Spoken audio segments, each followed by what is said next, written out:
더 작을수록 더 좋다. 다음은 내 고객들에게 추천하고 내 스스로에게도 지속적으로 적용하는 훈련 기술이다. 혼자 연습을 해도 좋지만 사람들 대부분은 믿을 만한 파트너와 함께 했을 때 좀 더 효과가 좋았다. 먼저 작고 점진적인 방법을 통해 손쉽게 효과를 볼 수 있다고 여겨지는 것을 결정한다. 그런 다음 작은 질문 던지기 전략을 적용해 어떻게 첫 발을 뗄지 결정하는 것이다. 건강을 선택했다면 파트너에게 아래 질문을 던져 달라고 하라.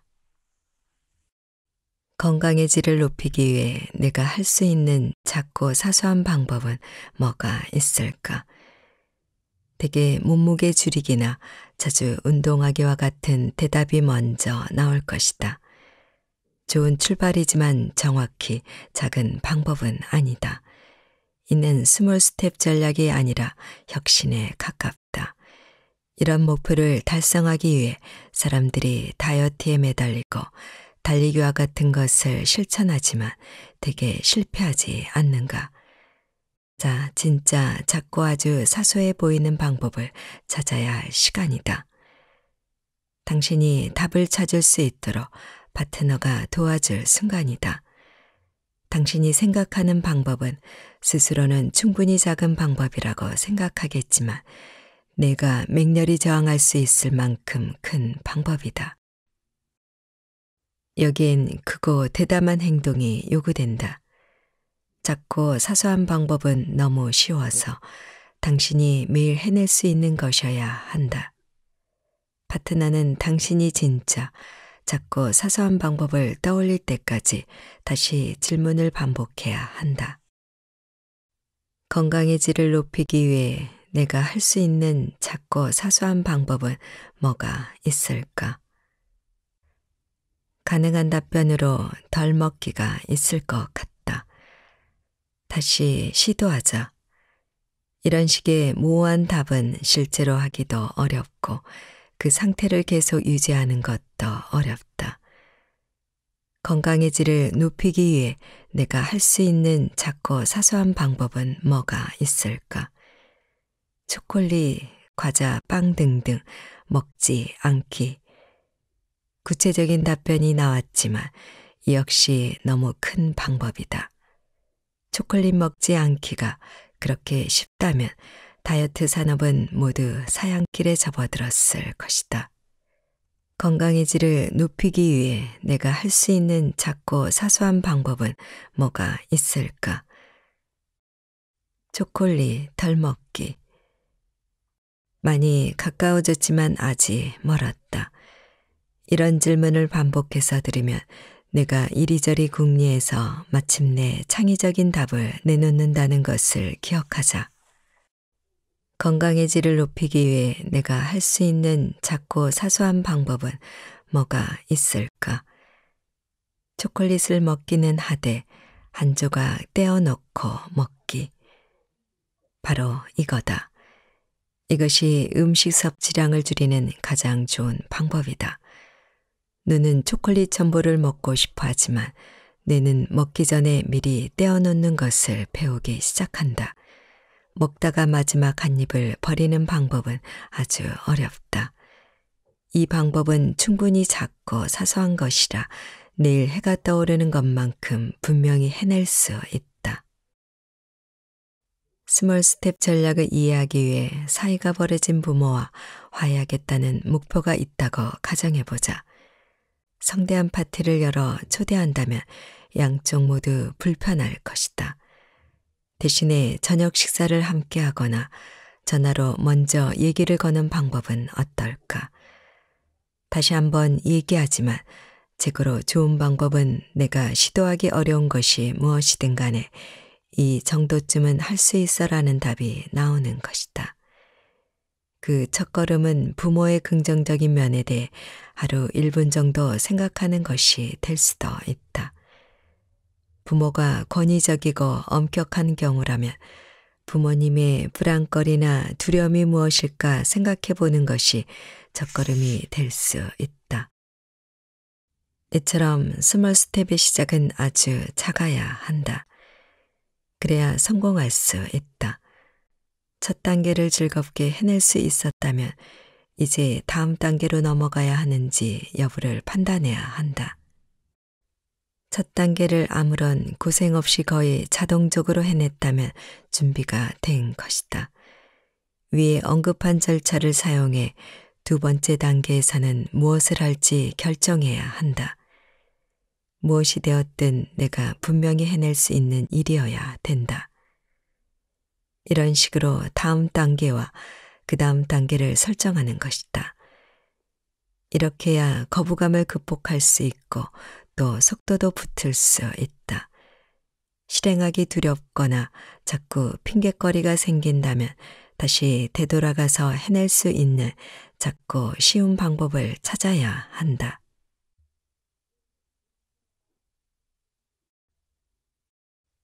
커다란 행복은 작은 기쁨에서 시작된다.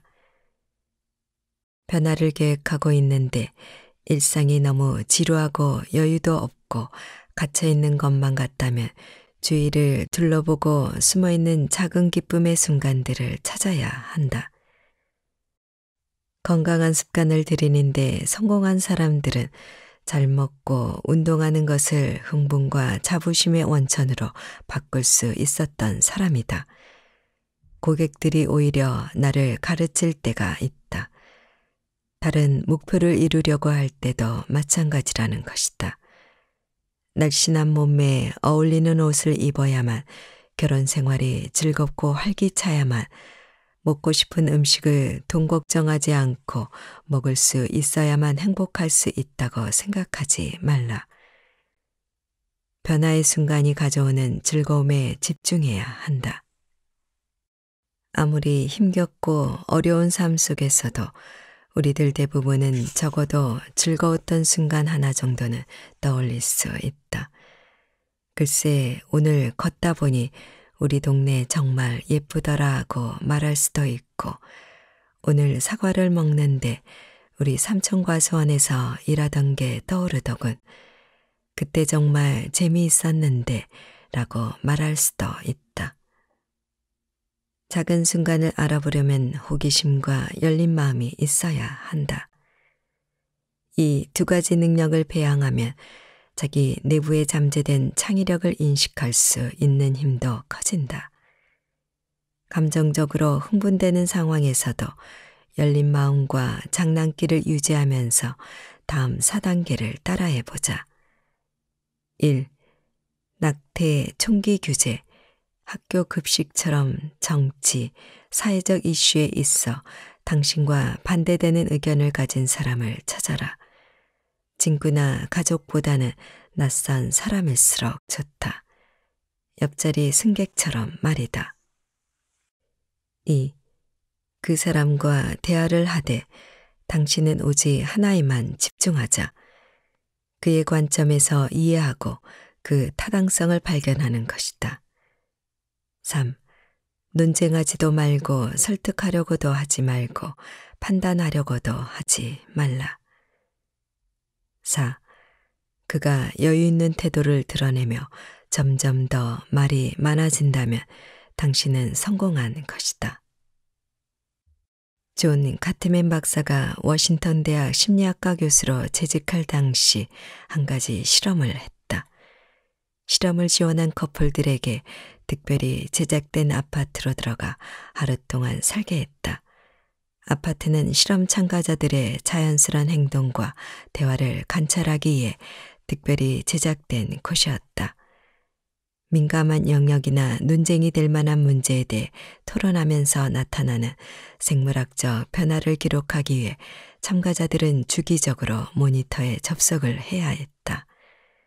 이 실험은 과학적으로 비전통적인 방식이었지만 결과만큼은 흥미로웠다. 실험을 토대로 카트맨 박사는 놀라운 결과를 발견했다. 어떤 커플이 결혼해서 행복하게 살지 아니면 불행할지 4년 안에 이혼을 할지 예견할 수 있었는데 그 정확도가 무려 93%에 달했다. 이 연구에서 가장 중요한 발견은 성공적인 관계를 이어가려면 하루를 기준으로 했을 때 긍정적인 상호관계와 부정적 상호관계의 비율이 5대 1이어야 한다는 것이다. 여기서 말하는 긍정적 상호관계란 화려한 생일 파티를 열어주거나 꿈에 그리는 집을 사주거나 하는 것이 아니다. 아주 작은 몸짓 같은 것이다. 예를 들어 업무 중에 상대에게서 전화가 오더라도 짜증내지 않고 부드러운 목소리로 전화를 받는다거나 하루 일과가 끝난 후 하루 동안 상대에게 일어난 일에 대해 묻거나 약속 시간에 늦을 경우 미리 연락해서 친절하게 사정 설명을 하는 것과 같은 것이다. 낭만적인 휴가나 값비싼 선물이 아니라 이러한 작은 순간들이 사랑과 신뢰를 가리키는 진짜 신호가 된다. 또 이렇게 작은 것들이 바로 지속적인 관심과 보살핌을 의미하는 것이다. 상대방의 작은 면에 또 긍정적인 면에 관심을 기울이도록 하자. 결점을 찾아 비난하지 말고 해외여행이나 화려한 선물 같은 것을 기대하지 말고 그 사람의 작은 몸짓, 기분 좋은 목소리, 다정한 손길에서 고마움을 찾아야 한다. 많은 사람들이 이 과정에서 저지르는 한 가지 실수가 있다. 상대가 어떤 행동을 해야 칭찬을 하는 것이다. 당신 정말 요리 잘하는데 울타리 선보는 솜씨가 보통이 아닌걸. 하지만 이처럼 뭔가 해줄 때만 칭찬을 받는다면 그것은 일종의 거래 관계나 다름없다. 어떤 행동이 없어도 매일 상대방의 성격이든 외모든 칭찬할 수 있는 순간을 찾아야 한다. 오늘 아침 당신 머리 모양이 참 예쁘네. 영화 보러 가면서 그렇게 들뜬 모습이 어찌나 귀엽던지. 이런 작고 소소한 곳에 관심을 기울인다면 상대는 자신이 밥을 해주기 때문이 아니라 또는 돈을 벌어오기 때문이 아니라 하나의 인격체로서 사랑받는 느낌이 들 것이다.